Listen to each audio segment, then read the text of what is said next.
और विषय जब दिया जाता है तो विषय पे बोलना चाहिए, और इसलिए मैं अब विषय पे बात करूंगा। और विषय की शुरुआत हम ज्योतिबा फुले के उसी कोटेशन से करेंगे जो माता सावित्रीबाई फुले ज्योतिबा फुले ने कहा था कि विद्या बिन मति गई, विद्या बिन मति गई और मति बिना गति गई, और गति बिना नीति गई और नीति बिना वित्त गया, और वित्त गया तो हम शूद्र के शूद्र बन गए। और ये काम एक अविद्या ने किया। अगर शिक्षा होती, ये अविद्या की वजह से हमारी मति भ्रष्ट हो रही है, इसी अविद्या की वजह से हमारी गति भ्रष्ट हो रही है, इसी अविद्या की वजह से हम गरीब हो रहे हैं, हम लाचार हो रहे हैं। और ये एक चीज के ना होने की वजह से हम गरीब हैं, हम लाचार हैं, हम बेचारे हैं, हम दलित हैं, हम पिछड़े हैं, हम वंचित हैं, तमाम नाम आप दे सकते हैं। और किसकी वजह से हो रहा है? अविद्या की वजह से। और ये बात जब महात्मा ज्योतिबा फुले करते हैं, सावित्रीबाई फुले करते हैं, सोचिए 1800 के समय में जब इतना संघर्ष सावित्रीबाई फुले ने सहा, ज्योतिबा फुले ने सहा, लेकिन उन्होंने एक काम हमेशा ध्यान में रखा कि सामाजिक व्यवस्था परिवर्तन के लिए काम करना है। अगर वो सामाजिक व्यवस्था परिवर्तन के लिए काम नहीं करते, आज तो हमारे बैनरों में लिख के रह गया सामाजिक व्यवस्था परिवर्तन। कितने लोग हैं जो सामाजिक व्यवस्था परिवर्तन के लिए अपने गांव में प्रयास कर रहे हैं?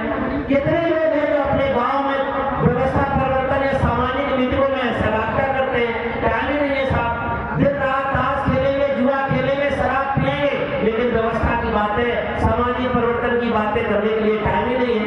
तो कैसे व्यवस्था परिवर्तन होगा? क्योंकि व्यवस्था परिवर्तन के लिए सावित्रीबाई फुले, कबीरदास, बाबा साहब से लेकर तमाम महापुरुष अगर लिस्ट बनाने बैठ जाओगे तो सुबह से शाम हो जाएगी, जिन्होंने अपना सब कुछ त्याग के, घर, मकान, नौकरी, सब कुछ त्याग करके उन्होंने व्यवस्था परिवर्तन के लिए काम किया है।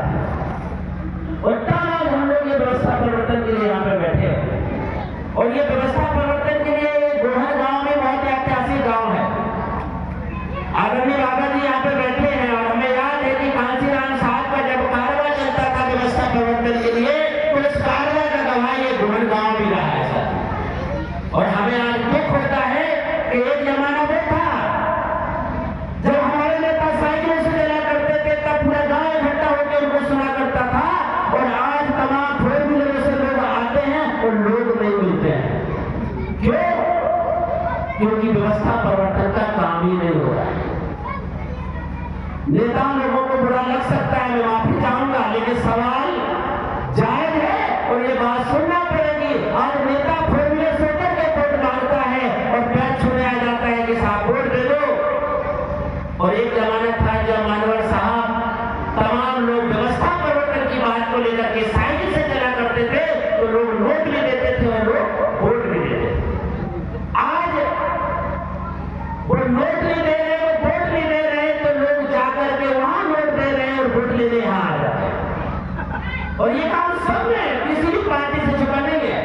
जो किसी पार्टी का नाम ले लो, हर पार्टी में लोग सोचते हैं कि हम पैसे से वोट खरीद लेंगे, लेकिन वो शायद भूल गए हैं कि अब लोग भी जागरूक हो गए हैं, सोशल मीडिया आ गई है, लोगों के सामने हर चीजों के वक्तव्य हैं, लोग हर बात पर तर्क वितर्क करते हैं। क्योंकि अब अविद्या नहीं है, अब सावित्रीबाई फुले, ज्योतिबा फुले का लगाया हुआ वो बीज, जिसको उन्होंने शिक्षा रूपी विद्यालय शुरू किए थे, आज हमारी बच्चियां पढ़ के बड़े लेवल पे जा रही हैं, अधिकारी बन रही है, नौकरी में जा रही है, कोर्ट में जा रही है।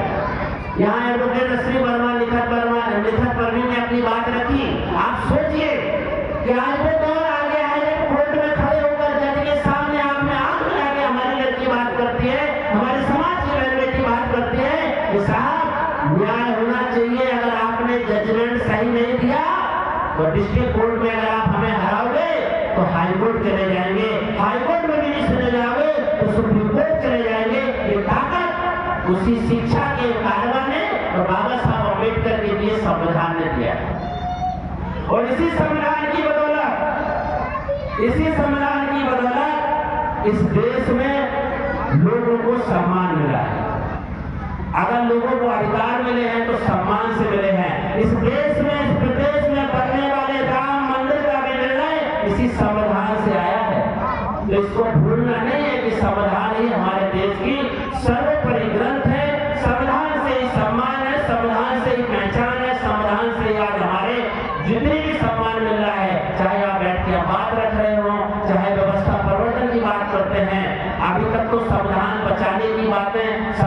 चर्चाएं हम आप सब लोग करते थे। अब आपने देख लिया होगा इस बार की संसद भवन में जितने भी सांसद थे सबके हाथ में संविधान था।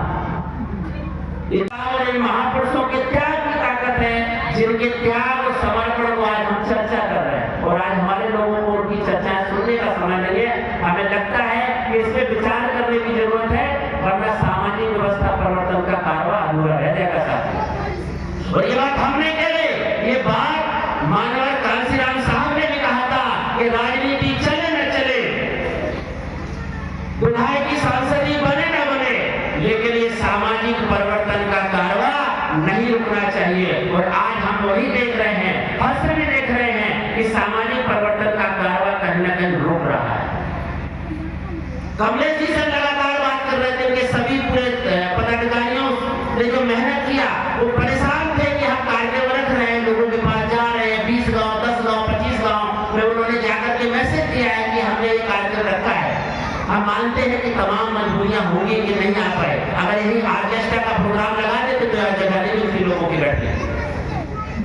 तो ये तो सोचना पड़ेगा हमको, और हमें ये भी देखना पड़ेगा कि हमारी युवा पीढ़ी कितना आगे आ रही है। बहुत सारे बुजुर्ग साथी यहाँ पे बैठे हैं जिन्होंने तो पूरी जिंदगी खपा दी इस कारवा में, इस मिशन में, इस सामाजिक परिवर्तन में।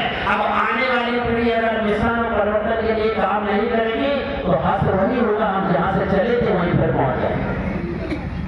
इसलिए हम ज्यादा आपको भाषण देने नहीं आए, हम सिर्फ आपसे वही 2-3 बातें कहने आए हैं। और ये 3 बातें गौतम बुद्ध ने कही थी। गौतम बुद्ध ने कहा था बुद्धम शरणम गच्छामि, बुद्ध की शरण में जाना है। दूसरी बात उन्होंने कहा था धम्मम शरणम गच्छामि, तीसरी बात कहा था संघम शरणम गच्छामि।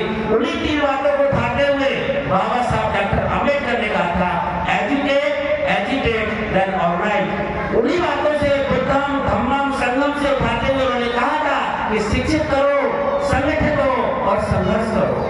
साथियों 3 बातें मैं और आपके सामने कहना चाहता हूँ कि we connect, we learn and we transfer. मतलब हम जुड़े, ऐसे कार्यक्रमों में हमको जुड़ना पड़ेगा।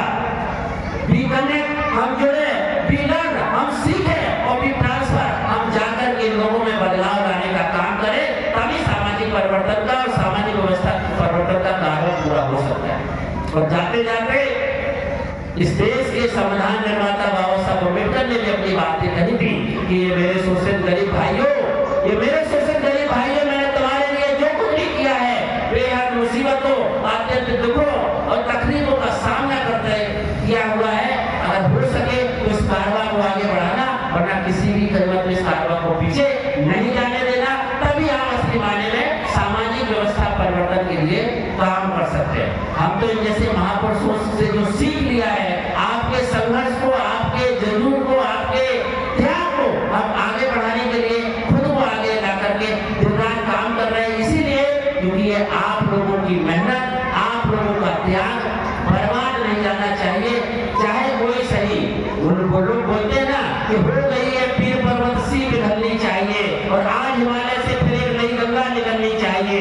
तेरे सीने में न सही तो मेरे सीने में सही, अगर कहीं है आग तो वो आग जलनी चाहिए, वो आग जलनी चाहिए। मैं इसी बात के साथ अपनी बात को यहाँ पे खत्म करूंगा, क्योंकि आप बहुत लोगों को समय कम है, हमारे बहुत से वक्ता साथी हैं।